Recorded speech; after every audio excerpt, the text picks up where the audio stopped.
So just to set this up, last week I went on a rant against Moses for being I asked him to suck my I did do that, and that request still stands. It's a standing request. All right, I'm going to talk about it.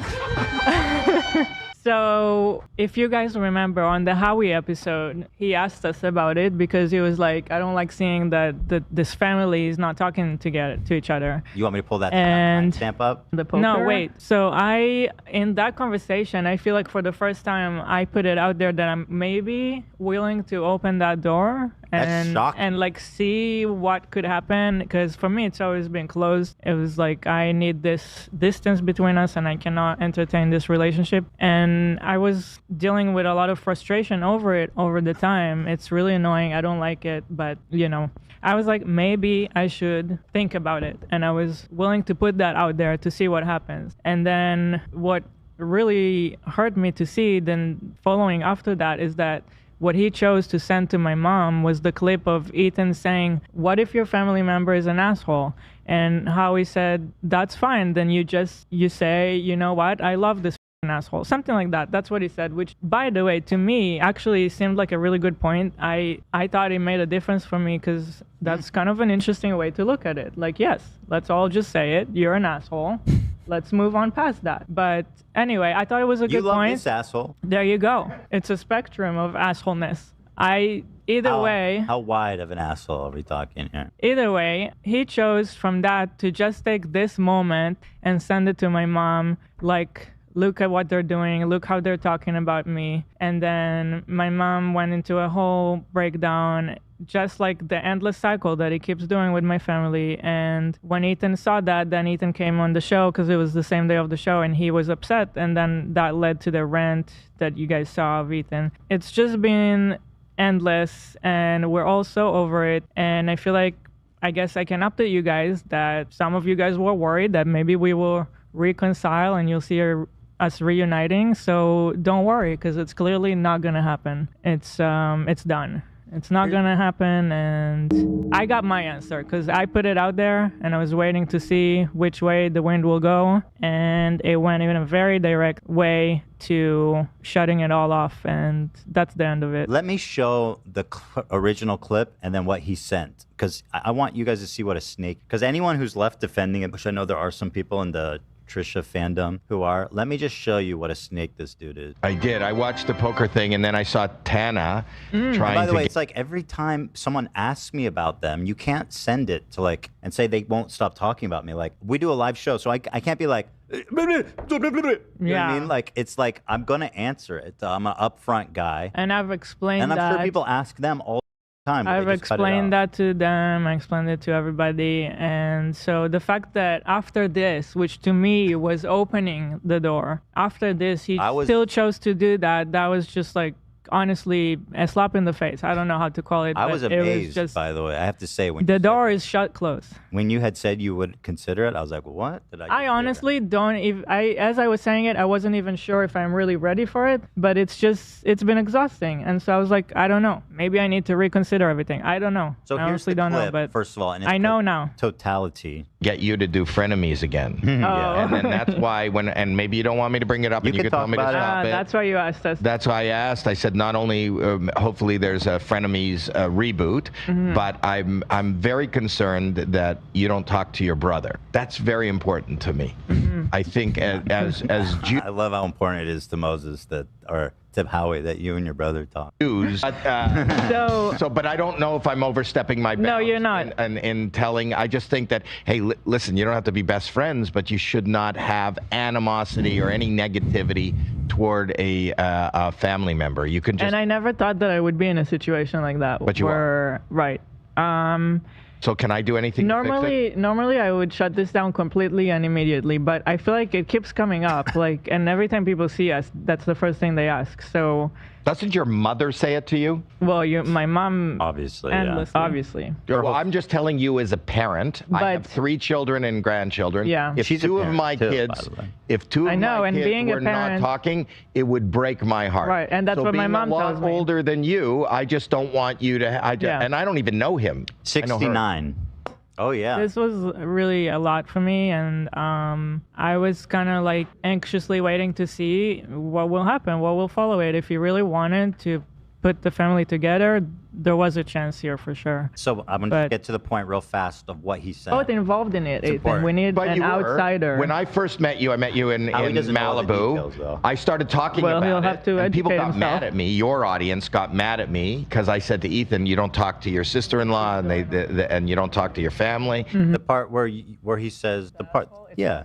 Because, yeah, you should click on the other one. Okay, so anyway, we had a long conversation. And we go on and off topic. So. Okay. Yeah. So anyway, just to give you an idea of the tenor, the tone of the conversation there. So from that, which is mostly Howie saying get back together and Eve being like, you know what, I'm actually open to it for the first time ever.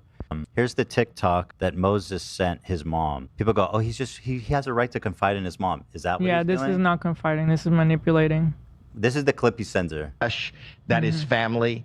What if your family member is just a giant asshole? You could say that, but I love this giant asshole that happens to be my brother. Howie. This is what he heard. So he goes, they're obsessed. He called me a asshole. Can you believe that? Yeah. And so this little rat tried to spin it, but like actually it was taken in totality, such a fat, obvious little bitch made move. Sorry. There is the final update on the saga. It is the end. It is the end. I feel like this time it was so clear. It was like as clear as daylight. And you know what? This was an interesting thing I too. said it. I put in the opening for it, and he chose to focus on the asshole. Yeah. He chose to focus on that and send that to my mom. And to me, that says everything I needed to know. And the reason that I like that I'm talking about it publicly like this is because he does all this to try to control me, and I want to talk directly to him and say, you will never decide what I can and cannot do. No, that's it. You have no power over me, and I don't owe anybody anything. You know what I'm saying? Same for me. I've been avoiding talking about it, trying to keep it as you know, whatever it is. I don't even know what the word, but I've been trying, and I'm just done. Yeah. You know what's funny too is like we don't police everything they put out. I don't care if they say anything about me. Like imagine if every time they said something mean about us, I would send it to your mom and be like, hey, you got to do something about this. It's absolutely crazy. And he knows how hard it hits her every time. That's why he does it. And he still does it. So anyway, this just came up all of a sudden. I was like, oh, well, here, look at this. They were talking about us, and like, I don't care. I didn't even notice. I don't care. I wasn't thinking of sending you. And so like, I'm not obsessed with it the same way. It's easy for him to be like, they will never stop talking about me, but I don't have a list of, but like, look at this is just from a few weeks ago. After our first poker event. Oh, here, let me show the very beginning. We're even gonna mention it or not, but I loved your I shared it with Moses, the text he sent me where I sent you something like a screenshot and you're like, oh my god, this is like the Avengers from hell, and you're Predators assemble. I'm like, you cannot get a more dubious group of people. I was like, this is a lot. Shut up. You don't even know me. Laugh harder, Moses. Also, who the f is that guy? Shut up, dork. I have no idea. It's so good. I was like, sometimes, like, I know we don't text each other a lot. We have them this week, but usually we don't text each other a lot. But I was like, I have to text them this because, like, what? And then you cracked me up. It was crazy. It was, yeah. It was like someone had to literally, like, plan to have, like, a group of, like, just dubious people. The worst of the worst. I was like, wild. Bro, and present company in this podcast studio, how do we gauge that as a group of people in terms of dubiousness, whatever the f that's? This dumb face, bro. Okay, sorry. I won't get too caught up. All right. I mean, can I just show it and not say anything? Yes. I'm being told that's his actual. How did that even happen? That's it. Just submitted without commentary. You know what I'm saying? Okay. Thank you. So I'm like, okay, well, they do this too, and I don't like pay attention or care or send it. Also, if anybody wonders if I had tried to say that directly to Moses about this whole thing of going to our mom, I did. We talked like the last time, which was kind of recent, when he sent my mom something else out of context. I finally called him after a long time, just yelled at him, so I hung up because that wasn't going well. But then we chatted for like an hour after that, and the whole conversation of me and him talking was just stop involving our mom in this internet drama that she does not understand and doesn't need to understand. Yeah. So he still did not take that information and do anything with it. So I guess I have to say things publicly, for him to understand it. Well, I mean, obviously you have a disagreement with your brother-in-law. Oh, for Christ's sake! And it has nothing to do with I mean, I know you had a falling out with Trisha for crack. And, and you certainly had a falling out with Moses. Certainly. I personally had issues with Moses for some things that he said that were not true about your father and I. So that. Really? Oh, yeah, because he was talking shit about everybody behind our backs. What did he say about you again? I forget. He made some sort of comment that Dad and I moved to Mexico to avoid taxes or something. Oh, that was ridiculous. It's just totally in Mexico and and the United States. Also, you guys were retired. You moved there when you were retired. You weren't even working. Like, what the?